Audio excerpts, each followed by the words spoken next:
சிறுமி பிறந்த நாளில் மத்திய அரசு செல்வமகள் திட்டம் குறித்து மக்களிடையே பரப்புரை. ஆவடியைச் சேர்ந்த சுனில் அம்பிகா தம்பதியின் இளைய மகள் அருஷி சுனில் பிறந்தநாள் விழா பருத்திப்பட்டில் உள்ள தனியார் விடுதியில் நடைபெற்றது.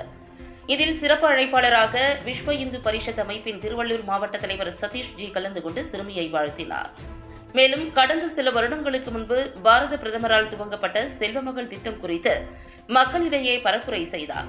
திட்டத்தின் பயன் குறித்து மக்களுக்கு எடுத்துரைத்த அவர், பிறந்த குழந்தைகள் 1 முதல் 10 வயது வரை உள்ள பெண் குழந்தைகளுக்கு பயன்படுத்திக் கொள்ள வேண்டும் என பெற்றோர்களுக்கு அறிவுறுத்தினார். இந்த நிகழ்ச்சியில் பாரதிய ஜனதா கட்சியின் சென்னை மேற்கு மாவட்ட துணைத் தலைவர் ஹேமா, அவரது குடும்பத்தினர் மற்றும் பலர் கலந்து கொண்டனர்.